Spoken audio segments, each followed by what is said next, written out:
Okay, so how do you figure out what a company is really worth? I mean, truly worth. Today, we're going to dig into why the answer is so much bigger than just the numbers on a spreadsheet. It's a whole new way of looking at the future of business.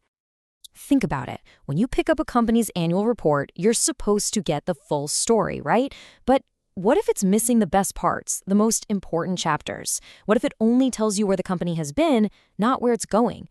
That's the exact problem we're going to tackle today. All right, here's our game plan. We'll start with why the current picture is so incomplete.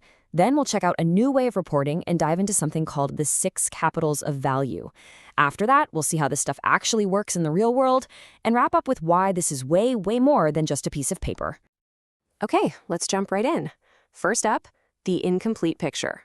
We're going to talk about why the reports we've all been using for, forever just don't cut it anymore. You know, your typical financial statement, it's basically a history lesson. It's totally backward looking. It tells you what the profit was last year, sure, but it leaves out the juicy details.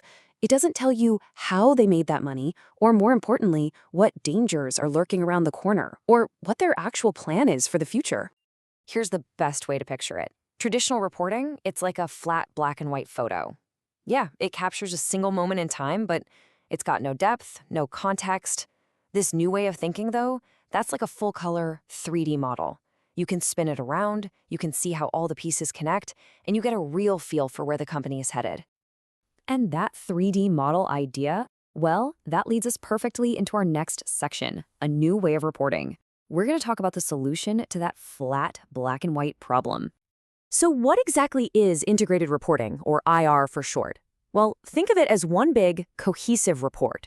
It's not just a laundry list of numbers. It's all about connecting the dots. It links a company's strategy, its leadership, its performance, and yeah, even its impact on the planet, to tell one single story about how it creates value, not just for last quarter, but for the long haul. And listen, this is the most important part.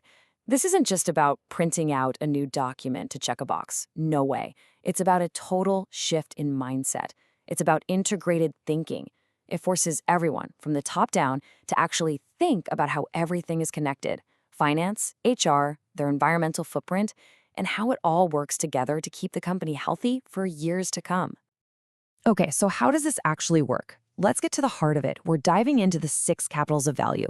This is the framework, this is the secret sauce that lets a company build that awesome 3D model we were talking about. 6. Just remember that number. Because this whole idea argues that a company needs way more than just money to succeed.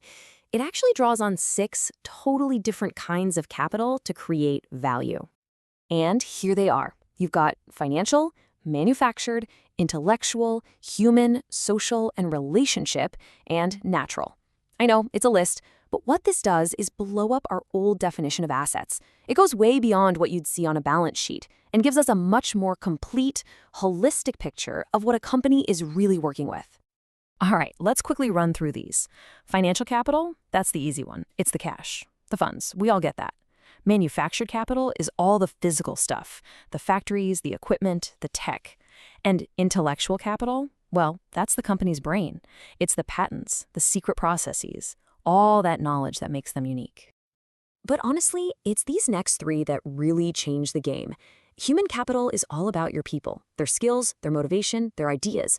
Social and relationship capital, that's about trust, the goodwill you've built with customers, suppliers, the whole community. And finally, natural capital, the air, the water, the resources the company relies on.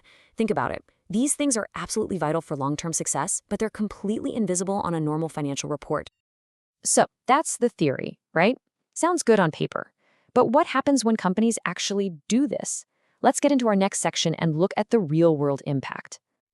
And the benefits are for real. I mean, we're talking tangible results. Studies show that companies who do this often see a huge jump in investor confidence. And it makes sense, right? They're giving a much clearer, more honest picture of their long-term game plan. Plus, it helps them connect better with everyone they work with and can even make it cheaper for them to borrow money. It's win-win. But let's be real, this is not a walk in the park. It's a huge undertaking. I mean, how do you put a number on community trust? It's tough. It means getting departments that never talk to each other to suddenly work together. And the biggest thing, it requires a massive cultural shift, starting right at the very top.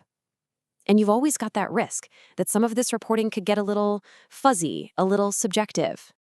Which brings us to our final and maybe most important point. The big takeaway here is that this is so much more than just a report. It's a whole new way of thinking about business.